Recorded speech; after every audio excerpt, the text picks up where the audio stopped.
back to Ms. D'Souza, and you were telling me,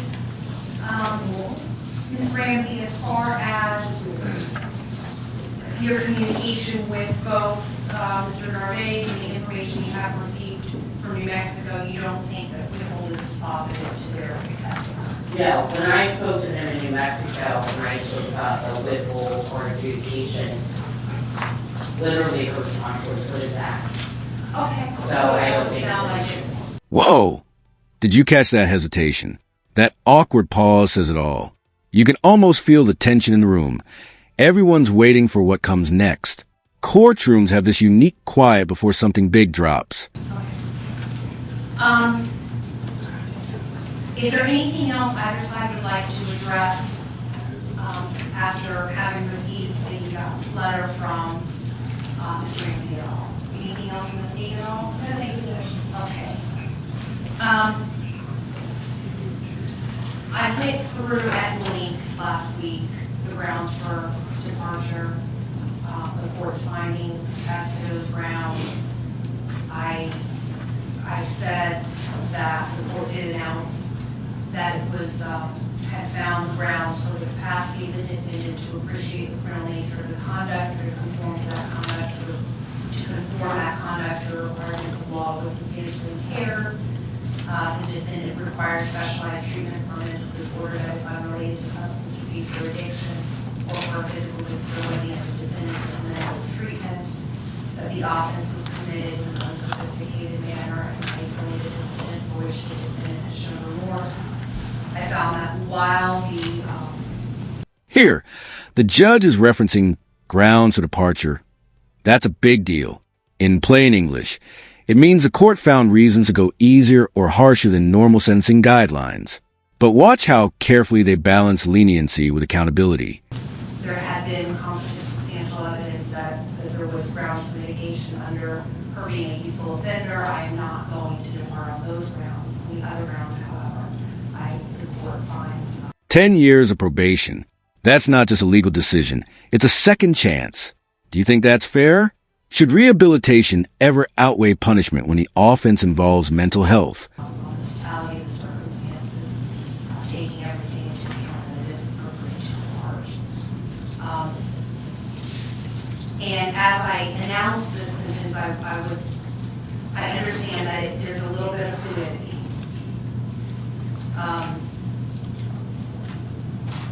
What I am going to do, the court is going to withhold adjudication as to counts 1 and 2 and place Ms. D'Souza on probation for a period of 10 years.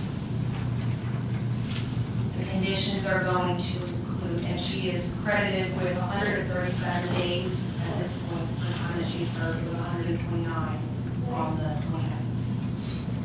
29th.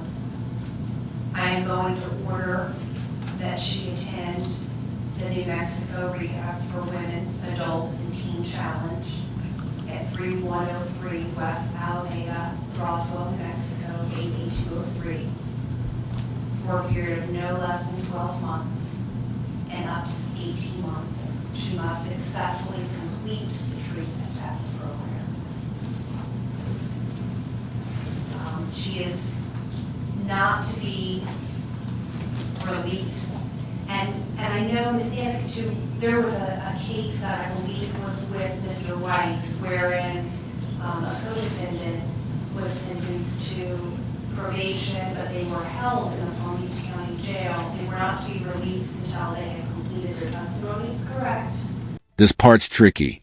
The defense is making sure the release process doesn't accidentally free the defendant too early, which actually happened before in a similar case.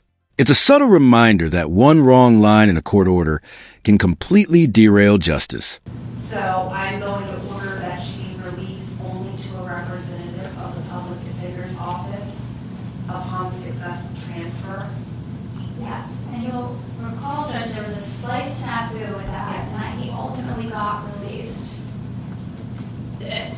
And then He voluntarily self-surrendered himself. Self-surrendered. So I don't know if the jail needs something specific, because when they received your Honor's order of putting her on probation, they pointed to that defendant and said, you're on probation, you gotta go, even though he said I'm not supposed to be released yet. So this is to be only released. So she's being placed on probation today. Thus, the transfer can be initiated. And I would just indicate, so her social worker, Eileen Ryan, is here, she's been working with her throughout. And so we could specifically say she could only be released to Ms. Ryan, Okay. who will likely accompany her. Okay, so she shall be released to Eileen, I-L-E-N, Ryan, only.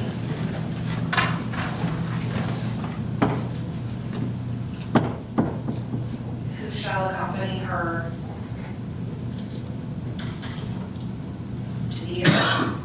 She's probably gonna take her to the next. Okay, who shall accompany her to New Mexico. All right. The other conditions that I'm going to include are going to be no possession or consumption of non-prescription narcotics, okay?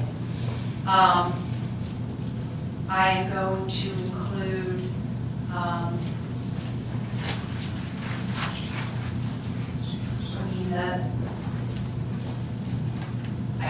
there's not going, the treatment that's going to happen at the teen and adult women's challenge is going to satisfy any otherwise ordering of mental health evaluation. That is going Yes, to be yes. mental health evaluation or Correct. treatment, and so that is where that is going to take place. What, if any, other conditions is the state, with the state recommend? I think that when she completes the program, she should complete community Community service. Yes. And for the no possession or consumption, or it should be randomly tested? Yes. Okay. Then. And it can be, the testing can be, and I'm sure they do it at the teen and adult women's challenge. So the testing that is done at the teen and adult women's challenge while she is housed there will satisfy that random testing.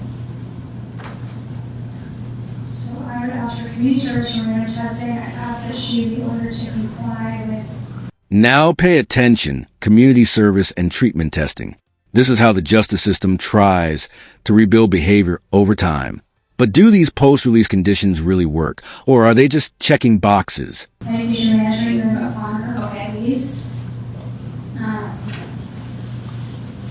I don't know that I have the nexus to ask for this to be ordered, but obviously there was concern that their contact with this boyfriend was part of what induced some of these bad habits, and so, like. I don't know that the court would really, Established, I know, it's just a. I understand. She doesn't have internet or phone access. That was the other thing that we had talked Right. about, because we talked about last week, if for some reason that the transfer wasn't gonna work, and she were in a Florida facility that didn't prohibit that, that might be a condition of probation that I would impose. But understanding and having heard from the witness from the facility in New Mexico, it was clear that they do not allow the telephone. Correct. So going back to community service, I will order that she complete community service upon her release from the treatment facility. And over the duration of the 2 years, what I'll do is say 150 community service hours at a rate of no less than 5 a month to begin upon release from the treatment facility.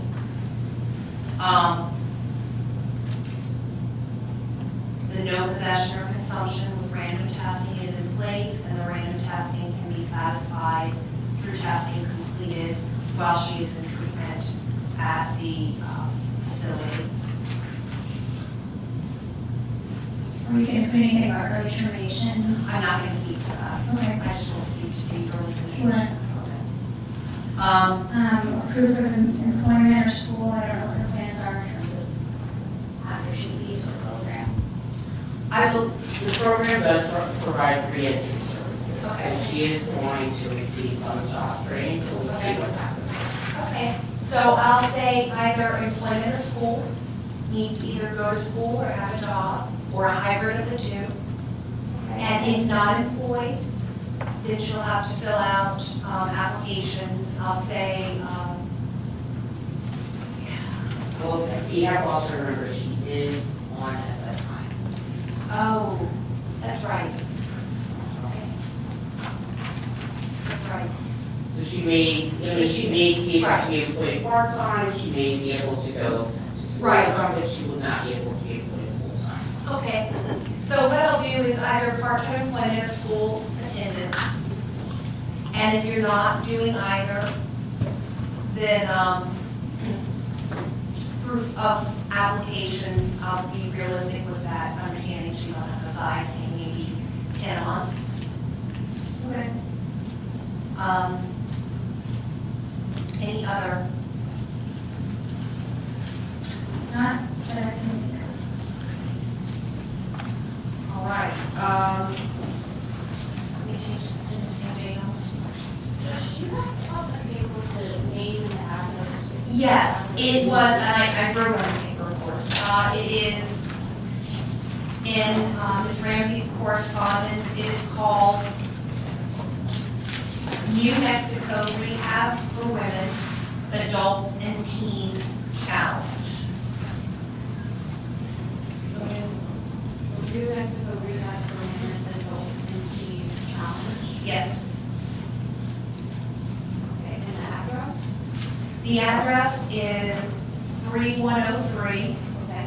West Alameda Roswell, Alameda, sorry, West Alameda, ALAMEDA, Okay. and it's in Roswell, ROSWELL, Okay. New Mexico, Okay. 88203. Thank you. And she's to be there for 12 months up to 18 months? Yes, Okay. a minimum of 12, up to 18 months.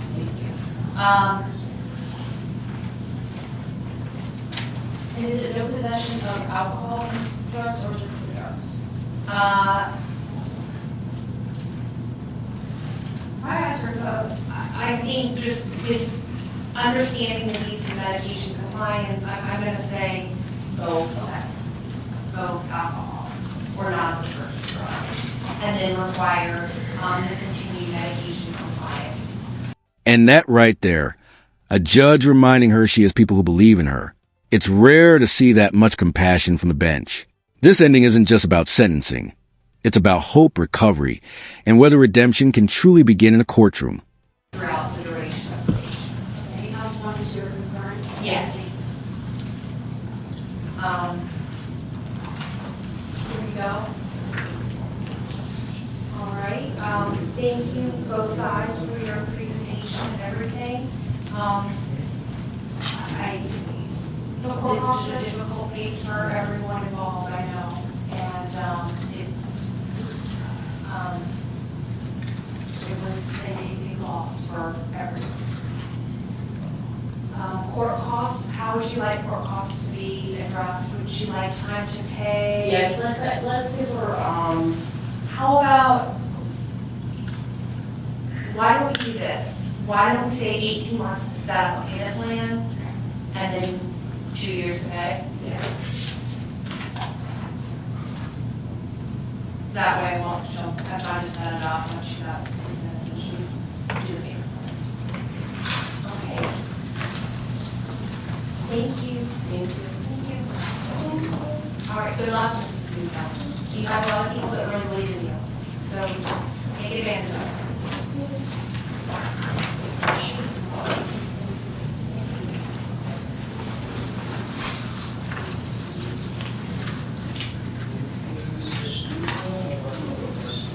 Could I also have the name and spelling of, who she's meeting with? Yes, Ms. Ryan. Ms. Ryan's, it is Eileen, E-I-L-E-N. I-L-E-N. E-E-N, yes. Ryan? R-Y-A-N. And she's with, Yes. Ms. Ryan, you are with the Yeah, case manager. the representative of the public defender's office. all right, everyone, have a good evening. I know. have a card to take that? Yes, yes, we do. Thank you very much.